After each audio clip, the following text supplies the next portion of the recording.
And we're launching. All right, ladies and gentlemen, welcome to week 17.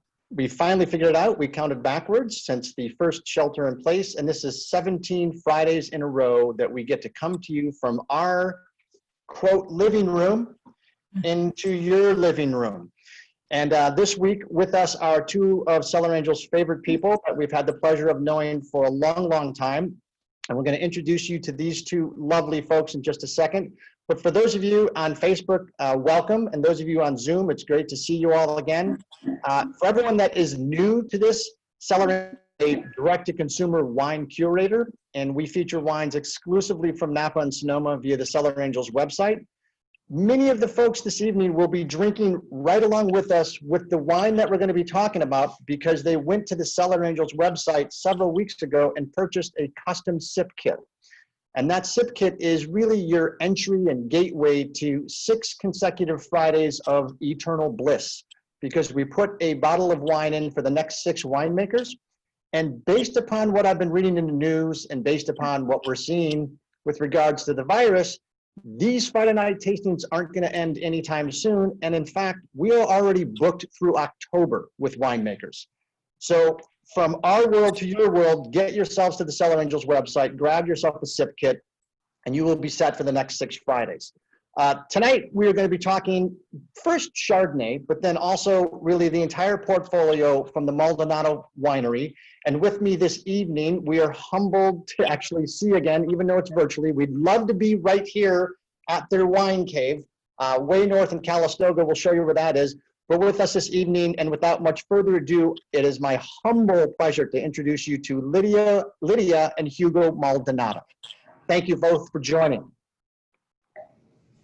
Well, cheers. Thank you for having us. Thank you, Martin. No, it's good to see you guys again. And Lidia, why don't you tell me where you're actually sitting? We are sitting right in our downtown Calistoga tasting room. So we don't yet have a tasting room at the winery. As you know, we just have that beautiful patio. So we do all our tastings here in town. And for those of you, and we're going to show obviously a couple of favorite segments of the hour interview and hour wine tasting is Google Earth. So we'll get to that in a second. In addition to the polls, in addition to a word from our sponsors. And side note, we still have no sponsors, so that will be a very brief segment. But Hugo has an incredible story, and it's a story. I mean, both of you do. It's a story that I don't think it's overstating it to say that it's the American dream. Hugo has grown up in the vineyards since probably you could crawl and walk, and your father came to the United States in 1962 into the Napa area, and basically came to provide a better life for his family, and then found his way to the vineyards. And I think, if the story is correct, worked with Peter Newton over at Sterling. That's correct. Whew, thank God. The research team can be employed for another week. Yeah. And I want to say hello to Jeff and Jane Greasy. Jeff and Jane Greasy in Barrington, Illinois have said hello. They're drinking the 2016 Par Chardonnay. And fun fact, Jeff and Jane Greasy haven't missed any of the 17 episodes. They are true fans of virtual tastings.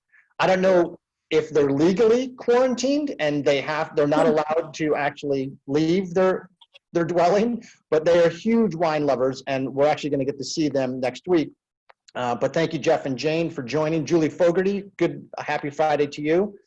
So in 1962, Lupe, who I've had the privilege of meeting, comes to Napa Valley. How old was he? He was around 20. He was born in 41, so he was 21. Okay. At the time. And did he know anything about wine? Not at all. Not at all. We come from a very small farming community in Mexico, in the central part of Mexico. And he came here as a migrant farm worker. He had an older brother that helped him come to Los Angeles initially, but he just didn't like the big city in Los Angeles. And he had some friends that told him about up here, the wine country. And he came up here as a migrant farm worker. They used to get together in what they would call cuadrillas, and they would do corridas, which means that they would get together in a group of 8 or 12 people, and they would go from place to place where the harvest was happening, and they would harvest strawberries, they would harvest pears, they would harvest the apples, they would harvest grapes, whatever was in season. So they really were migrant farm workers. They would move from one community, one crop to another. Oh, so based upon when that crop was being harvested throughout the season and the growing season is where they moved. Exactly. They would harvest anything, like I said, anything from strawberries or celery, and then they would move on to apples or pears. Yep. And at some point he made it up here to the Napa Valley and then harvested grapes. And then he liked the valley here. He liked the work in the vineyards. So he actually, his first job here was with Christian Brothers. He took up a job as a vineyard worker with Christian Brothers. And he lived at the farmhousing with Christian Brothers. And he stayed there for quite a few years until he moved over to Sterling. And I don't even know how Sterling got its origin. I mean, I know it's a fairly famous winery. I've been on the gondola, and I encourage everybody, if you haven't, to do that. It's like a rite of passage, right? You have to. Exactly. It's also an iconic winery in the valley, and that wine was started by Peter Newton, who he was an Englishman that came into the valley and started Sterling.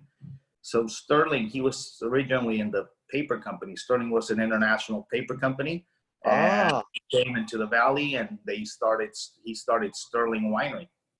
And so my father moved from, like I said, he was working at Christian Brothers, and then he moved over to Sterling, where he worked for quite a few years there. And eventually Peter Newton sold Sterling, I believe, to the Coca-Cola company. And then he took my father over to St. Lena, and my father started the vineyards there at Newton Vineyard also, developing all those vineyards. Now, and Peter sold Sterling, and I don't remember the year. I know it was kind of in the early 70s. It was very early 70s, late 60s, I believe. It might have been 70, around 70. And did he have an idea or a vision that he wanted to produce a winery or make a winery? Did he have a location, or was he just kind of haphazardly saying, you know what, I'm going to go up Spring Mountain, or I'm going to do this, or how did he come about picking his vineyard location, which is still producing great wines today? You know, Newton Vineyard, it's a unique vineyard. I'm sure that a lot of you know about the Newton property there. It's a 660 acre property. It's dramatic hillsides. It's got really various different soil types within the property. And as far as how he came across it, you know, I couldn't really tell you that, but I know that it's a magnificent property. I grew up working in the vineyards on that property, working alongside my father, John Consgard, and obviously with Peter Newton himself. So as far as how he acquired it, I couldn't really give a lot of it. It was quite a while before my interactions with him. Well, and you just mentioned John Consgard, who is famous from the standpoint of Chardonnay. And did Peter know John prior to Newton? I don't think so. I think I remember when John, I was still quite young back then, but I remember that John succeeded Foreman as the winemaker there in Newton. That's right.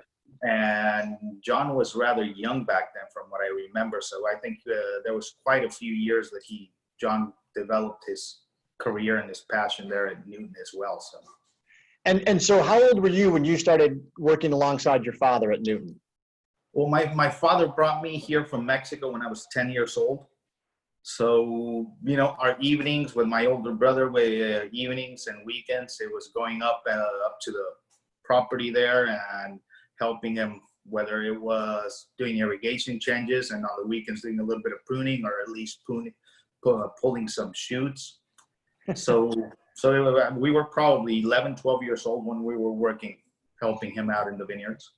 Did you, as an 11 or 12-year-old, did you think it was work, or were you just thrilled to death, be outdoors in the vines in this beautiful valley. I mean, what was it like? It was work. It was work. Like I said, our weekends were working in the vineyard, and our friends were either playing basketball or riding bikes, and we actually had to go to work and help our dad out. So when we were younger, didn't really look forward to it. No, I was going to say that did good. Hey, Hugo, fun fact, that doesn't go over well with me right now when my friends are going out and Denise has me doing things and I've got to stay home. Yep. So I'm right with you. Jim Brubaker from Colorado says hello. He's drinking the 2013 Cab, I believe, from Maldonado. So very nice. Thank you. And I love the American dream aspect of it. I mean, John Cosgard is absolutely famous, and the Newton Unfiltered Chardonnay is really what kind of put Chardonnay on the map in California. Correct me if I'm wrong, John had a neighbor that actually might have had a little bit of influence in putting Chardonnay on the map as well, with Andre, who's the famous, not the wrestler. Yes, thank you. I can never pronounce his last name. Yeah, it's a difficult one, I guess. So he, and the story with Andre is good friends with Mikhail Girgich, and actually I believe the 73 Chateau Montelena and that whole story. Is that an accurate assessment? I believe so. Quite honestly, I don't know much about the relationship John had with Andre or with Girgich, but I assume that you are correct. I was 6 at the time, so I was a huge Chardonnay buff in kindergarten. But I think it's interesting because, and this is one of the things that I think Chardonnay is actually experiencing a resurgence or a renaissance, because there seemed to be a period within the last 10 or 15 years where people gravitated away from Chardonnay, and this is all over the blogosphere where everyone said ABC, anything but Chardonnay. I'm tired of oak and butter. I'm tired of all that. And the fascinating thing is that your wines have never been oak and butter. Your wines have been very Newton-like, Newtonian, if you will, because of that philosophical thing of extended fermentations. And it's a phraseology that I think is awesome. Why don't you share with us a little bit about that death and resurrection mentality, and how nerve-wracking that is? It's very nerve-wracking. It's risky winemaking. Some people would call it, I guess, even negligent towards at some point. But it's basically letting nature take its course. We don't inoculate. We don't hurry things along. Sometimes our fermentations, they'll last the first year. In most cases, they don't finish. So the wines, after the first season, while some people already have their Chardonnay already filtered and finished and fined and ready to go to market, ours are still fermenting and they go dormant in the winter. And sometimes they taste a little awkward, a little funky, because there's still residual sugar, in lots of cases malic acid. And so the wines go dormant throughout the winter. But then when the spring comes along, the yeast, the native yeast, they flourish again, and they finish the fermentation. And the wines just kind of wake up and they resurrect. That's where the death and resurrection part of John's theory comes along, where the yeast in the winter they die, and the wines aren't finished. But in the springtime they resurrect, and the fermentations continue, and the wines just come to life. There's all sorts of complex aromas, and mouthfeel develops, and they're just beautiful wines. They develop into beautiful wines. Well, so, and I think from a comparison and contrast standpoint, you hit upon it in a brief sort of manner with regards to your fermentation is still going on, when 95% of or more of all the other wineries, they not only have their fermentation done in 3 to 10 days, they've got some of their aging done in tank and in barrel, and then they've also got perhaps their wine already in bottle. And And you're still in the fermentation process. Exactly. And a lot of the Chardonnays, they'll go ahead and process them. They'll harvest in, August, September, and they'll process them. And by January, February, they're already in the bottle and ready to go to the market. Ours, like I said, ours typically they're fermenting for at least a good 12 months, 14 months, and they're aging, they're developing, they're becoming full-bodied, complex, full of nuances and flavors. So ours, typically, they're the minimum that we'll consider leaving in the barrel is 18 months. Typically, they're either 20 to 24 months in barrel. I think the only thing that in my limited culinary experience, could ever even perhaps make an analogy is kind of when you're baking and you're waiting for the bread to rise. And you're sitting there and you're wondering, did I use appropriate yeast? And you can just sit there for 4 hours, 5 hours, 6 hours, but you're doing that for 10 months, 15 months, 18 months. And the fermentation can get stuck and you get worried and they often get stuck. And I'll tell you a little side story of when I was attending UC Davis, studying winemaking, and we started making our first barrel of wine. It was actually with a friend of ours that you must know. His name's Andy Erickson. We were commuting, me and Andy were commuting to UC Davis from Napa together, and we were making a barrel of wine off our Los Olivos vineyard. And we were studying fermentation science at UC Davis, and we were learning about all these fermentation curves and how fast they should be. And we were taking Brix readings 3 times a day, and the wine got stuck. So we both went to John and we said, well, we can't get the wine to finish, and we've done this, we've done that, we've tried everything, and we're taking Brix readings 3 times a day. And he said, what, you're taking Brix readings 3 times a day? He said, well, why don't you take a Brix reading once every 3 months? Just leave it alone. Leave it alone. It'll be fine. Wine does its course. It'll take its course and just back off. So that had to be nerve-wracking, and I can't even imagine, just saying, okay, just come back and check it in 3 months, because. Yep, exactly.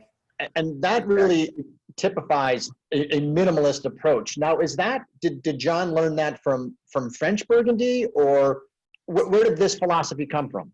It was from French Burgundy. He traveled while at Newton. He traveled to Burgundy with the Newtons, and they tasted through a lot of the great Burgundies and Chablises, and they brought that idea that they wanted to make a great Chardonnay here in Napa Valley as well. Yeah, I'm already, my palms are sweating just thinking about how nerve-wracking that must be. And Lidia, what is Hugo like to live with during this time? He's always a joy. What do you mean during this time? No, actually, what you see is what you get. He's very cool, calm, and collected all the time. Well, I don't know about that, but yeah, no. I have a saying that it is what it is, and you just have to be patient about things. And I've learned to be patient. And over another John Consgard anecdote, he at some point told me to make wine with my heart, not with my science and not with my mind. He said that you got to put your heart into it and your passion into it, and just learn the artistic side of it, and trust yourself, and let things happen, and let Mother Nature happen, and everything will be okay. Well, and I think that's a great philosophy, by the way, not just in winemaking, but essentially in life. Sometimes we get in our own way. It's like we have to get out of our own way, get out of our heads, and walking the vineyards certainly allows you to do that, and not letting, Mother Nature's pretty smart. She'll figure out a way to do this sort of thing, and I applaud yourself to the extreme, where it's basically, I'm just going to try not to screw this up. I'll let Mother Nature work her course. And you also said, you have no artificial inoculation. You just use native yeast. So everything that's there in the vineyard, everything taking care of the vines is going to give you what it's going to give you. And that's really what we focus on. We focus on trying to grow high quality grapes because I'm a firm believer that, you know, 90% of the quality of a wine, it's made in the vineyard. Because if you start with high quality fruit, with fruit that's, you know, full of flavor, and it's got the right balance, it's got the right complexity, and it as far as the winemaking and the winery, you just have to guide it along and not spoil it, really. Right. All right, I'm going to take a second here to do our first poll question, because there's, I can already see a lot of the money that's stacking up on the wager to see who's going to get this correct. You guys can't see that on your end. So the first poll question, I have to cheat. Put my glasses on. All right. Hugo's father, Lupe, came to Napa and the United States in 1962 at the age of 19. How many wineries from that time are still producing wine today? Oh, I see a couple cheaters. All right, I'm going to give this a few more seconds. We've got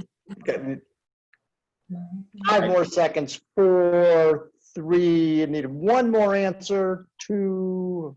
There we go. All right, Hugo, you want to take a guess? I would venture to say 9, because I don't believe there was 64 wineries back then.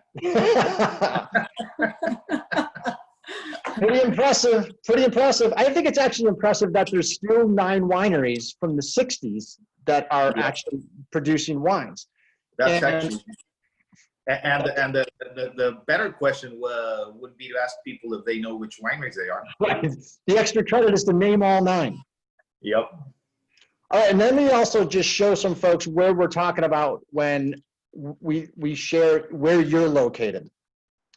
And this, I know, is the Greasy's favorite part of the evening, because they love the whole Google Earth aspect. And I want to talk a little bit about the Par Vineyard where this is. And this is going to get freaky fast.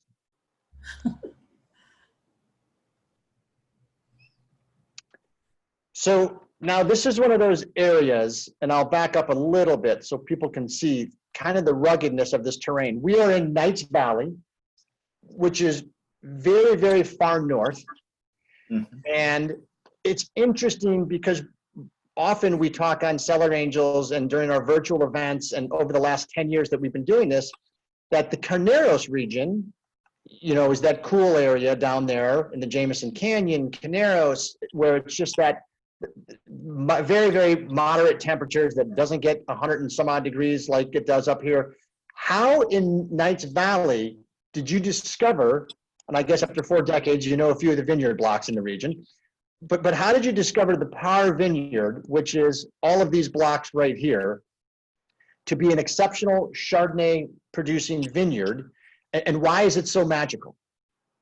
You know, I will have to admit that I obviously did not discover it myself. So the history behind Par Vineyard also was that we were buying the fruit when we were managing Newton Vineyard. So we were buying the Par Vineyard fruit for the Newton Unfiltered Chardonnay. So when my father was the vineyard manager there, we already knew the Ken Parr and his vineyard as a source for the unfiltered Chardonnay. No way. When we started our own vineyard management, we started farming for Ken Parr, and we started sourcing some fruit for our own program as well, because we knew the quality of the vineyard. That's impressive and incredible. I mean, obviously, it's got a little bit higher elevation. It has a river going right through here. So, you know, over the millennia that this has changed directions and rerouted. So I would imagine there's some rocks in this vineyard that can... It's a very rocky, a very sandy, rocky soil there. There's very low water holding capacity. And the vines there, it's actually on the hillside. I'm not really sure that you can tell from the Google Earth, but it's actually a hillside vineyard, and it's a cool site up there. It's a very slow ripening process, as well as what we see down in Jameson Canyon. Yep. So the vines ripen slowly. We don't lose the acidity. We maintain those great aromatics because we don't get those high heat days where the aromatics and the acidity burns off. So it's an exceptional Chardonnay vineyard. And judging by the fact that you used to source fruit from here for the Newton unfiltered Chardonnay, I would imagine the age of these vines is considerable. They are. There's a lot of the old Wente clone that's planted on that property. And just as a side note, I mean, when we were harvesting for Newton, our vineyard guys, he's called that vineyard Los Limones, which means lemons, because we used to harvest Chardonnay grapes based on color, and we would probably make 2 or 3 passes through a Chardonnay vineyard, harvesting only the golden fruit, the grapes that were colorful and golden. And we would go with the guys, and in a lot of cases they would say that no, it's not ready. There's nothing but lemons here, saying that they were still green. So it's a very cool site, and it's a very slow ripening process, and it's not hot. You would think that being up in north of Calistoga, Knights Valley, that it would be a really hot site, but it's not. It's actually a fairly very cool site up there. Well, and I love Knights Valley for that diversification of climate that you're talking about, because we know, and I'm sure you do as well, quite a few growers up there that grow Chardonnay, grow Syrah, grow Cabernet Sauvignon, and it just is such a diverse area. It doesn't get a lot of mention, but it's a crazy cool area from a viticultural standpoint, given the diversity of climate, given the diversity of soil types. So, and the fact that you've been walking, especially when you get into the hillside, such as on the opposite side of our hill, there's Peter Michael, which is also another great Chardonnay producer. They produce some very excellent Chardonnays there in Knights Valley. Peter Michael's probably directly on the opposite mountain of where Par is located, but on the same elevation. They're both hillside vineyards that produce some very excellent Chardonnays. Yeah, you're correct. And Sir Peter Michael has had quite a long track record of producing Chardonnays. Fun fact, I'll take yours at $40 a bottle versus his at 110. That's just me. Mm-hmm. And I would agree with that. And another fun fact, it's that the Peter Michael's Chardonnay it's another offspring of Newton, because if you remember, Lupe Morlaix was the one that made Peter Michael Chardonnay famous, I would say. Correct, yeah. And Lupe Morlaix, he's a protege, the winemaker Newton. He succeeded John Consgar there at Newton, so. That's crazy. The Morlaix name strikes again. Yep. And it's such a beautiful area. But one of the things I also love about that vineyard site, the Par site, is that it's kind of landlocked. I mean, you're not going there to stay at a house or anything like that, which is kind of part and parcel to what we'd like to do at Cellar Angels, is feature small production wineries like yourself that actually have grown up in the valley. You've grown up second generation now, 40 plus years there. And I tell people when I travel around the country that we work with winemakers that they know almost every single vineyard block in the valley. And now that you have a vineyard management company, that is actually probably true, because you know quite a few of them. So you're sourcing the best fruit from the places that you know, and that's got to be pretty gratifying. It is. And like I said, well, I view ourselves as farmers primarily. Our focus is growing the highest quality grapes possible. And then we get to cherry pick, whether it's our vineyards or whether it's vineyards that we manage for other clients. And we only source the best fruit for ourselves. And like I said, the focus is on growing high quality grapes.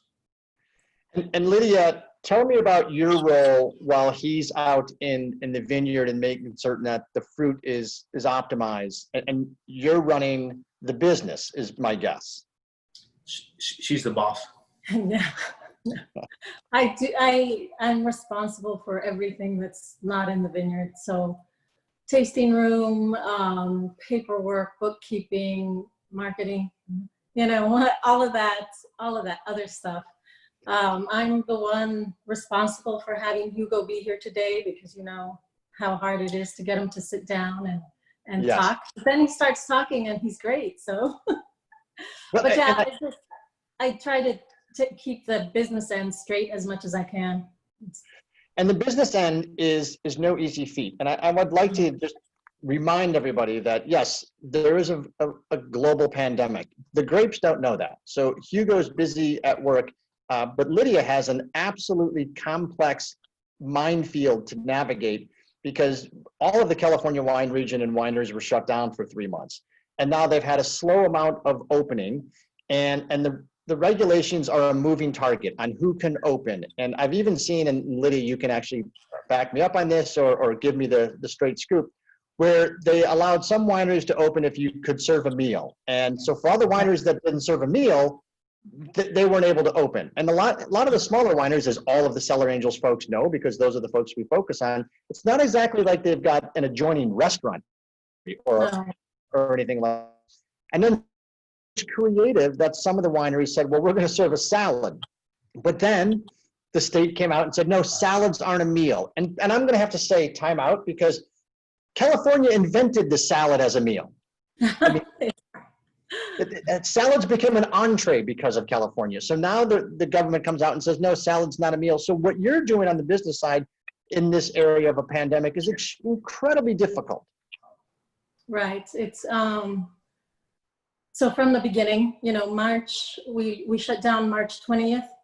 That's our busiest time of year, not only for wholesale, but even tourism. Everybody thinks summer. No, it's the spring. People love to be in Napa in the springtime.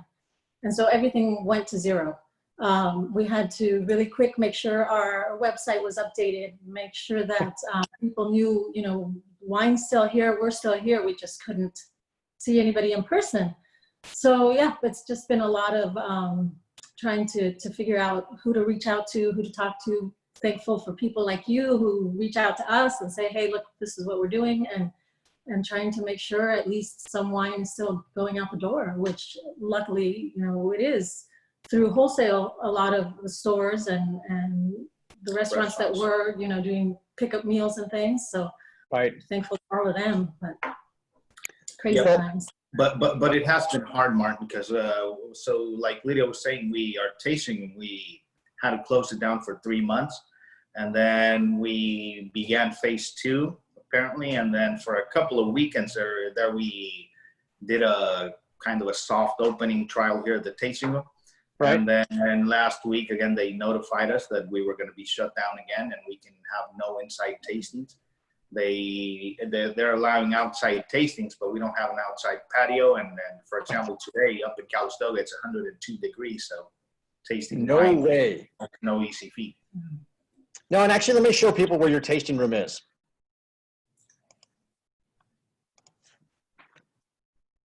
Because I'm a big fan of the tasting room. I'm a big fan of Calistoga.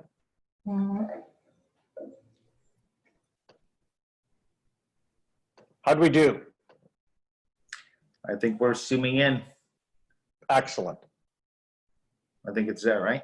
Yeah. So for everyone that is actually able to see Google Earth, and I know sometimes Facebook has some latency issues with regard to be able to catch up to the technology. Sooner or later, I'm telling you, Facebook is going to be a big company one day. This is 29 that comes into Calistoga. You take a right on Main Street, park your car wherever you can, and walk this beautiful block and get your tails into this tasting room, because it's on the river. It's an easy, where they're sitting right now is inside the tasting room. And it's kind of Norman Rockwell-esque might be a little strong, but it borderlines on that, because that's what I love about the Valley is I can be in Napa and get that whole city vibe and that energy and stuff like that. And as I move further up Valley, Yountville has the dining scene that everybody craves. And then I move further up and I've got St. Helena and it starts getting a little bit more rustic, although St. Helena is getting very populous now. But then as you move further north to Calistoga is still pretty laid back. And it's getting, a little bit more commercial, but it still has that soft, wonderful walk down Main Street vibe to it that is delightful. And it's kind of what wine country is. And it's also a great place, in my opinion, that you should stay in Calistoga because you can get down Valley up valley over to Sonoma very, very quickly. And it's really kind of a very, very nice launching point that's not jammed packed with tourists. Mm-hmm. That's Correct. true. That's true. We're only we get about 20 minutes from Santa Rosa, 10 minutes from St. Lena, 30 minutes to Napa. So it's Yeah. close by. I'm with you on that. So I want to go into the portfolio now. We've talked a little bit about the history of kind of the death and resurrection and having fermentations take a year or longer when the average Chardonnay fermentation is 7 days. And you've got favorite wines, you produce a Cabernet, you produce a state fruit. I mean, talk to me a little bit about the image, the goal, the vision of what you want to do, where you are at case production, where you want to be, are you there, that sort of thing. Well, the main goal from the beginning, Martin, was to make the highest quality possible wine that we could. We aren't really very good at marketing, as you know. I'm not a marketing person. I'm not a salesperson. We're not very good at business. The wine has our name on the label, and we want to make a bottle of wine. Every bottle of wine that we make, we want to make sure that we're proud of it and we're not embarrassed when somebody opens it up. We want people to be amazed and impressed by the quality of our wines. So the focus will always be on making high quality wines, not significant case numbers. We are never going to be making 100,000 cases of wine. Currently, we're probably around 4,000 cases of wine right now. Okay. We probably we fluctuated between 4,000 and about 7,000 cases of wine, somewhere in there. So I don't think we need to make any more than that. I think that's a pretty decent amount that we can live off of. And like I said, we want to make sure that we maintain quality. And I was just going to ask that exactly. And Debbie Long, hello to you. So glad you're here and hope you're having a good Friday night. Thanks for joining us. And Hugo, you hit upon something I was going to touch upon. Is there a threshold of case volume that where your ability to be able to maintain the control and the quality and the attention to detail just goes away at like 8,000 cases? It just gets too big, or is there a happy medium somewhere? You know, I believe there's probably, it's not an on-off switch, but it's probably a gradual switch. But I would say above 10,000 cases, it's not as easy to maintain the focus. And for example, when you're doing, as we do a lot of barrel fermentation, even on some of the red wines, some of the Cabernets, and we do manual punch downs on some of the red wines. And when you're making above 10,000 cases, that just becomes too labor intensive, and it's impossible. It's impossible. So I would probably say above 10,000 cases, you start to need to be more efficient, I guess, as far as the winemaking process. After 10,000 cases, I don't think the kids will help with the punch downs anymore. So we can't do more than that. Yeah, there's an unwritten family law, Dad, that says if you get over 10,000 cases, we're out. Yeah. I can believe that. I can believe that. And so as the volume grows, what % would you say is direct to consumer versus wholesale? That would be a marketing or a sales question for Lidia. So I think that, generally the majority of our wine goes wholesale. It's probably 60-40, quite honestly. Okay. Probably even more. I'd probably say 70% wholesale. Yeah, but most of it still goes wholesale, which we'd love to flip the numbers, but we're okay with that too. No, and it's I think it's fascinating what you produce and what you consume. And I know I've had, I think your entire portfolio at one point in time or the other, but I'm very, very curious, and this is going to lead into our next poll question. Hugo, when it comes to your favorite wine, what is it? Now, don't answer yet. No, you can't tell. So it's going to be, you know, is your favorite wine one of your Chardonnays? Is your favorite wine one of your Cabernets? And it may not even be on here. Is it a Syrah? I'm going to give this about another 15 seconds. And then Denise is telling me that there's another thing I have to share, which is a memory video, which I think you two may or may not appreciate. So I'm going to give this 5, 4, 3, 2, 1. Okay, now here's what the audience thinks. Kind of split down the middle. Chardonnay, Cabernet, or Syrah. Syrah won out. And the interesting thing is Syrah won out, and we haven't even talked about Syrah. Yep. So what is your favorite wine when you are going to sit back and have a glass? You know, that's kind of like asking me which one's my favorite kid. Right, but we had that conversation off. We had that conversation about your children off camera, and I know the answer to that. Just don't tell them. That's right. Yeah, just don't tell them. You know, quite honestly, I would probably say there's a special place in my heart for each one of those wines, but I will have to lean into the Cabernet, our estate Cabernet from Old Toll Road. And by the way, it didn't even have to be one of your wines. If you, sometimes people say, you know what, I love Rioja, or I love this, that, the other thing. So He's wrong. His favorite wine is Syrah. He just drinks a lot more Cab. Yeah, I really enjoy this Syrah. I really enjoy this Syrah. But I think I'm a Cab person, quite honestly. I love especially our Old Toll Road Cabernet with a good ribeye. I'm in heaven. What I'm really enjoying is Lidia going, he's wrong. His favorite wine is Syrah. I don't care what he says, he's wrong. That's right. Yeah, that would have actually been a good answer. Lidia, what's my favorite wine? Would you just? So I want to, now this will be interesting because Denise has asked me to share something and I haven't seen it. So hopefully it works. And she said it, Lidia will remember and Hugo will remember. Give me a second. That's not it. That we saw. That's not it. This is the technical part of the show that I always enjoy.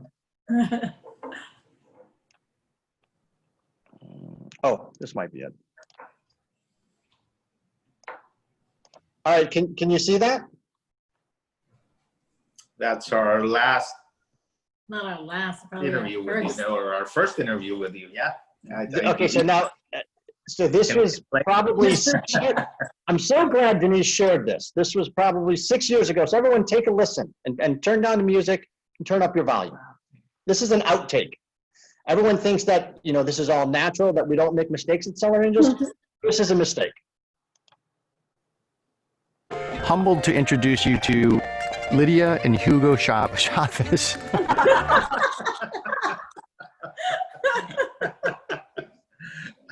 I had not seen that part. I love when my spouse does things like that. I don't remember that. So my humblest apologies. Well, of course you don't remember. Yeah, Lidia, it's an outtake. Yeah, but I must have been there. We must have been there when you were filming. Yeah, but you were actually, you guys were sitting at this table drinking, and I was over off to the side over here filming with James and Leslie. And by the way, I'll have to give a shout out to James and Leslie, who put together an entire blooper reel. And Sims Productions. We can't do any of this without them. But yes, that was, I don't know if Hugo Chavez was in the news or something, but I'm not certain why that popped into my head. But you two were gracious hosts that afternoon. So thank you so much for that. And thank you to Denise for resurrecting that little memory of her. Thank you, Denise. So Cabernet Syrah, you're at about 4,000 to 7,000 cases. We've showed people where the tasting room is. Let me show them, since we're doing so well sharing things, let me show them where the actual, where I'm sitting right now, the winery private area. So a little bit north of Calistoga.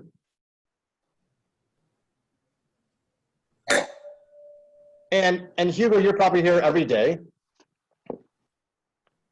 Yep. But this is a neat area because what's the name of this road again? It's Old Toll Road. Old Toll Road, yes. And it's I think the story is fascinating with you discovering this property, you purchasing the property, and you deciding to let's build a cave. And this should be easy. You get a couple quotes on what building a cave would cost, and you decide, nope, that's way too expensive. I can do this myself. And the first 2 weeks I think went pretty well. And then you hit some bedrock. Yep, correct. And it was much slower. And I would probably say, Martin, that it wasn't so much a decision on my part that was the way to go, to do it ourselves. It was just the fact that we couldn't afford the quotes that were coming back from some of the cave building companies. Right. So while getting one of those quotes, I actually saw a previous employee of ours doing the actual drilling. So I went up and I started talking to him, and I asked him, so who tells you what to do, who oversees you? And he said, well, the supervisor comes around once every 3 weeks or something. And I said, so the day-to-day operations, you guys do it on your own? And he said, yes. So I asked him if I could come over and see what they were doing. So for a couple of months, quite a few weeks, I was over there looking and helping him and learning from them what they were doing. So, and it's really, building a cave is really not rocket science. It's not brain surgery. It's putting a big hole in the ground, moving a lot of dirt. So, I mean, it sounds a lot more complicated than it is, but financially, we couldn't afford to have somebody else do it. So we had to tackle it ourselves, and we had to dig our own cave ourselves.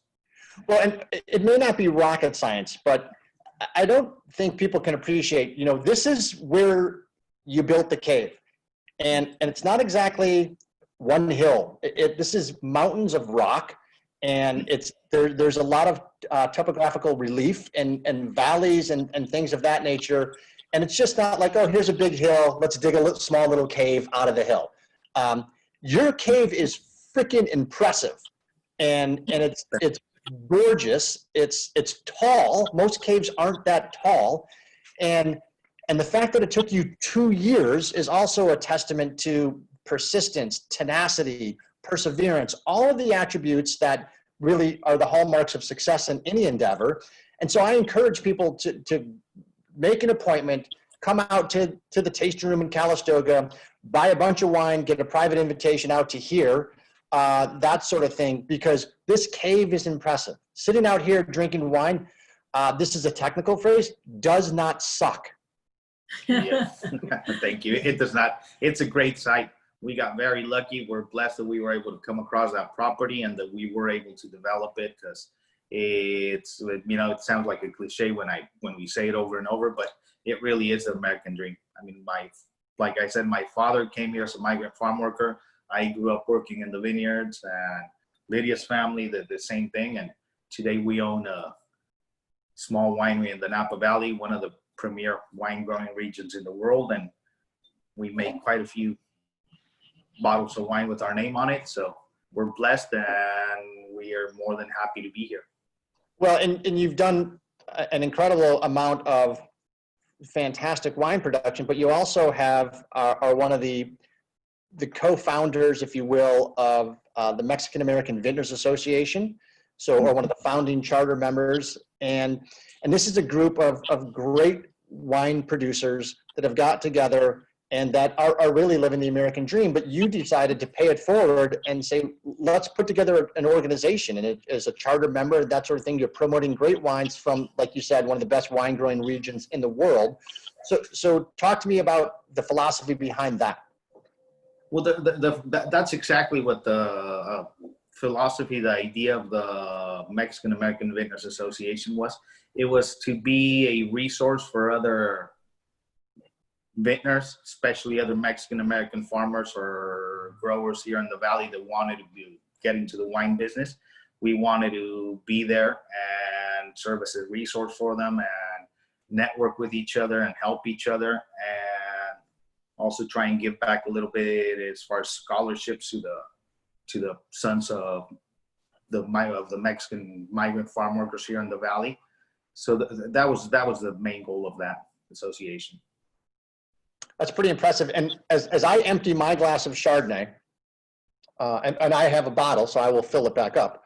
But why don't you both, I mean, Lidia, you've done the marketing aspect of this, but Hugo, let's get geeky and technical and tell me what you're getting right now on the 16 and what you're experiencing.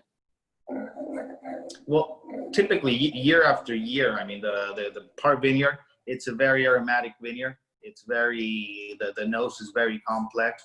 You get, you know, the green apple, you get the pear, you get the notes of even a little bit of tropical notes in there, the pineapple, a little bit of the honey notes in there.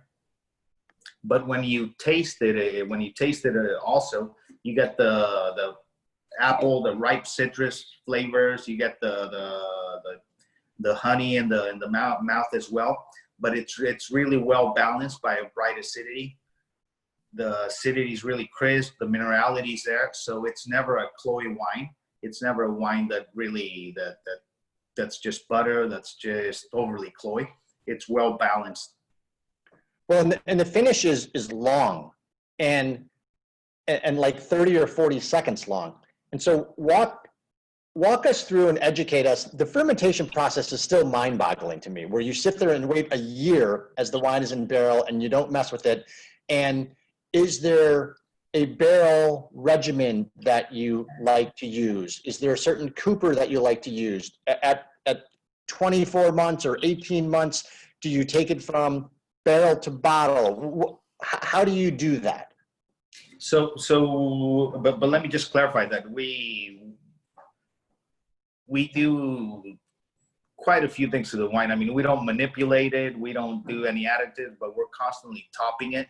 We're making sure that the oxygen's not getting in there. We're stirring the lees as well, because by stirring the lees, we want more lees contacts with the wine, because the lees actually develops a lot of those complex aromas and that full mouthfeel. So there's a process that's happening during the aging process. And as far as the coopers, the barrels, a lot of our barrels, we don't use any new oak as far as our cooper regimen.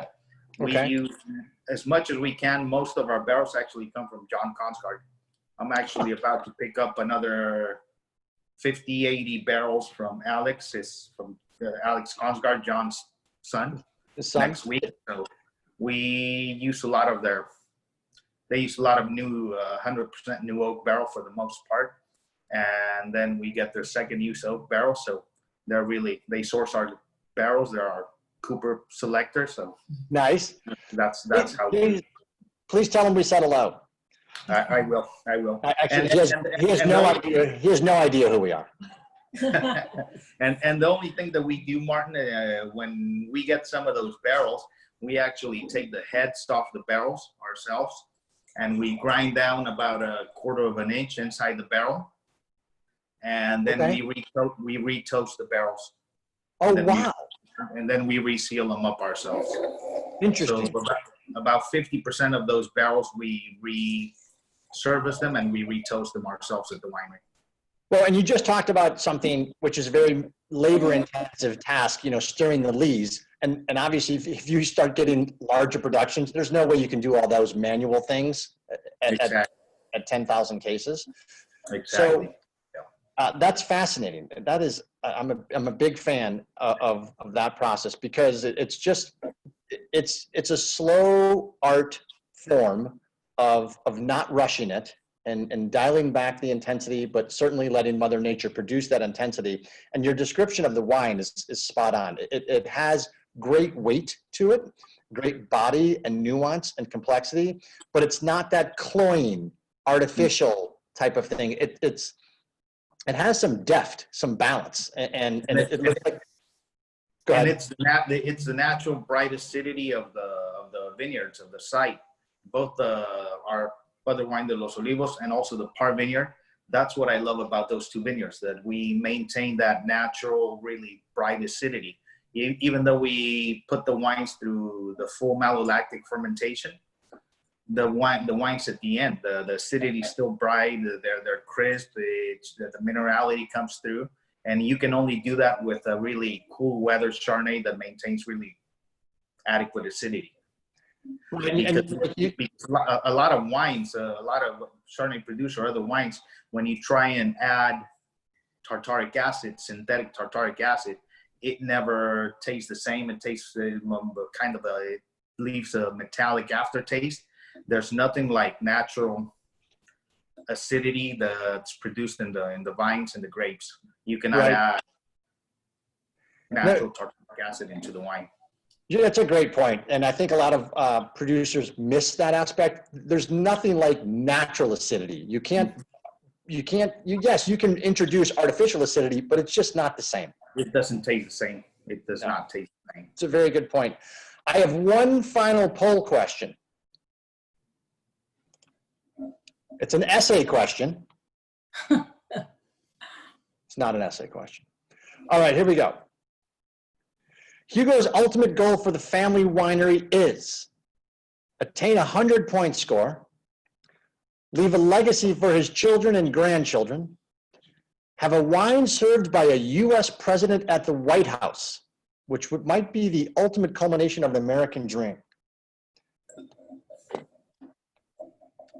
Wow, we have either a very intelligent. What's that? That's going to be a difficult one, right? We have a very intelligent audience, or everyone saw my notes beforehand. I am not certain which.